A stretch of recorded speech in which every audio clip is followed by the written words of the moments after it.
there's never enough drama potentially surrounding this organization. So we all know about the NFL draft coming up. That's been the talk of the Texans throughout the offseason. 15 days, 3 hours, 58 minutes, and 13 seconds from now, the NFL draft will start, and the Texans will be picking second overall. But now there's some talk of some possible GM shakeups, front office maneuvering inside the Texans organization. So we'll set this up by first playing some audio. This audio comes to us from Mike Lombardi. Who's Mike Lombardi? Former NFL GM, longtime personnel guy. He currently is an NFL analyst. He's the host of a podcast through VSiN called The GM Shuffle. And this was Michael Lombardi talking about a potential front office shakeup with the Houston Texans. What are we, April the 10th? I'm not sold that the Houston Texans are just completely locked in on a quarterback. I'm not sold on that. I think there's a longer game to be played in Houston. Demeco Ryan's got a 6-year contract. You know, I think there'll be some organizational changes in Houston after the draft. I believe that. I think there's going to be some way. I'm not saying that people are going to get fired, but I think there's organizational the way they shifted things down there. So getting the 6-year deal, the long play. One thing you know about if you're Demeco Ryans is you ain't getting fired after a year. No. Right? Why not go 1-15 and get Caleb Williams? Yeah. Why not get the better quarterback? Why not rebuild the team, do exactly what Kyle Shanahan did in San Francisco, start slow and go from there?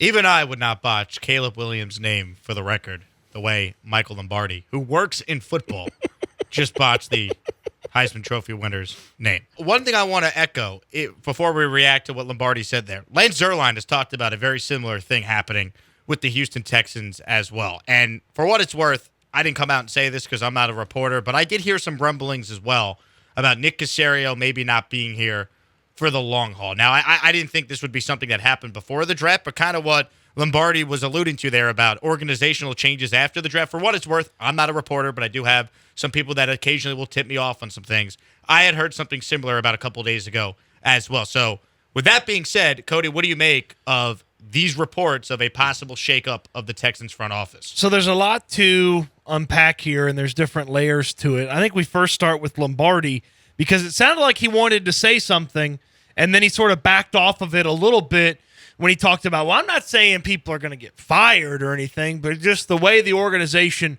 runs could get changed. Well, teams fire scouts and front office guys after the draft plenty of times. And the reason you don't do it before the draft is that guy walks into someone else's building and lets everybody know, well, that was their draft board when I left that day. So it's not beneficial to let go of guys before the draft, but you see it every year in the NFL. Scout after front office and college scouting this and director of that, they get let go after the draft. Like, that happens. Sometimes they don't get fired. That's when their contracts end. Right. It's after the draft. So there might be a couple of guys in the scouting department or in the personnel department down there who have contracts that expire in a month.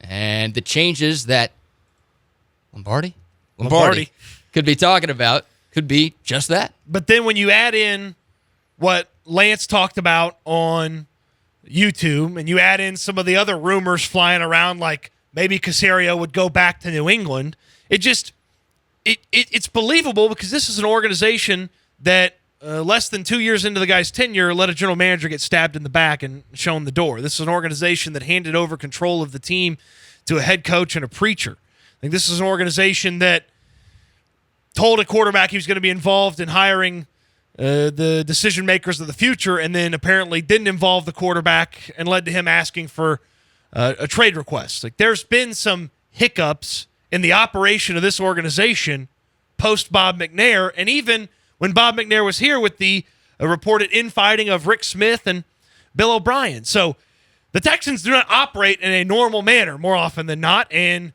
having conversations or questions about the decision makers and direction of your front office at the conclusion of a draft where you should be setting yourself up for incredible future success, that feels very Houston Texans of them. Yeah, but you think there's any chance they're done with Nick Caserio? I mean, the difference between Caserio and all of those instances is they tried to hire Caserio 3 different times. Sure. Like, they tried so hard to get that guy here. And I know the first 2 years of its tenure have been very rocky, and the results on the field have not been what they were supposed to be, but it feels like the McNair family has backed Caserio and even praised him at every single turn. You think there's a chance that they could be done with this guy already? I don't believe that the displeasure is coming from the McNair side of this thing.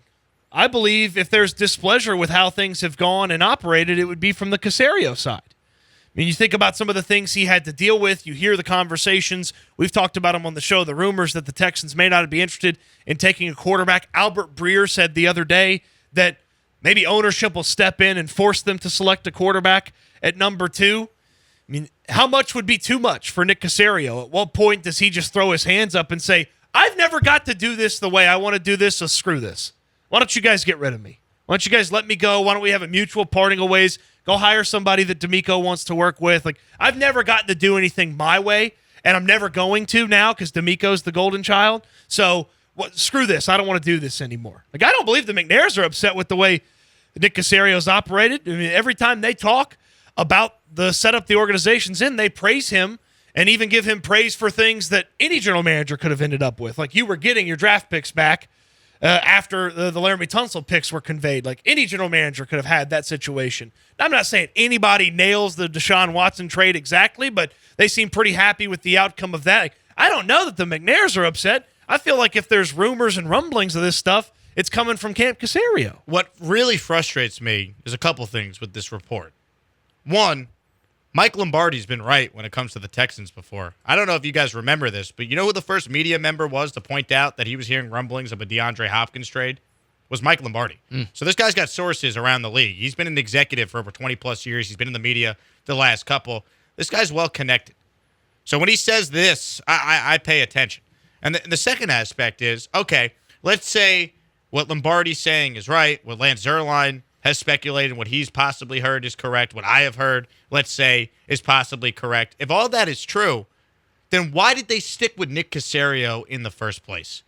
Because it makes you look like absolute buffoons if you do this for a second time in 4 years? You fire the general manager after free agency, after the draft, and then start over again? Like, if you had doubts with Caserio, or Caserio was just going to leave because he's unhappy here, whatever the case may be, then Cal McNair should have recognized this and had a clean breakup as soon as the season ended with Lovie Smith and then started over. The fact that this is actually a real conversation we're having less than basically 2 weeks now from the draft, like, that's terrible, man. Like, the focus should be on what the Texans are doing at 2, not if the GM who's going to make that pick is even going to be here to see that pick play week 1 of next season.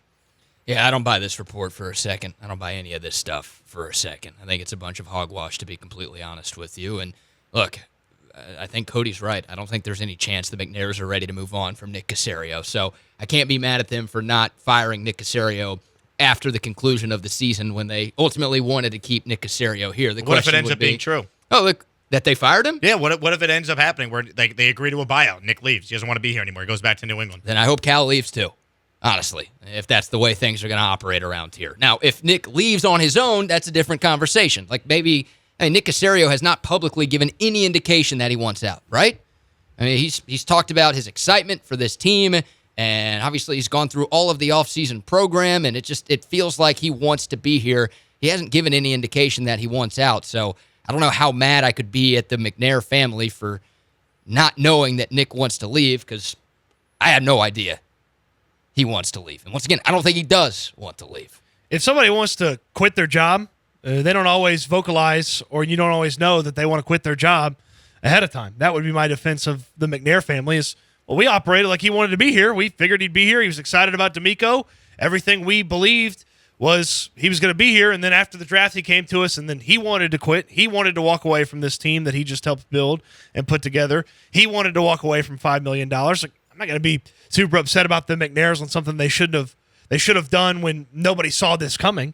But if they knew he was maybe unhappy or they thought this was the case, like, yeah, there's a conversation to be had about should this be the route that you've gone down. I just don't know where, like, the level of upset comes from. Like, if anyone's upset, like, what are you upset about to the point where you're having a conversation about, let's just go a totally different direction? Because to have that conversation in April, it doesn't make any sense. So, like, what's occurred from the day after Indianapolis, the day of Indianapolis, because Lovie Smith got fired that night. It's like, what's occurred from the day of the Indianapolis game to now that somebody's unhappy? Like, I just can't figure out what would have happened that either the decision makers that are above Nick Caserio or Nick Caserio himself are now drastically upset with how things are operating. So you just got to go through different possibilities here because none of us truly know.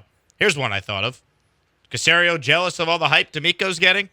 Demeco's now the face of the franchise. I mean, people in this town were calling it Camp Caserio a couple of years ago because the Texans had no recognizable players, and Nick Caserio was kind of the face of the team. How does Caserio like all the attention being shifted to the head coach and not him? Is that something that is worthy of a conversation? Like he wanted Jonathan Gannon, but was forced to hire Demeco Ryans. He also wanted Josh McCown and was forced to kind of pivot to Lovie Smith. I mean, is he kind of just tired of not being able to look?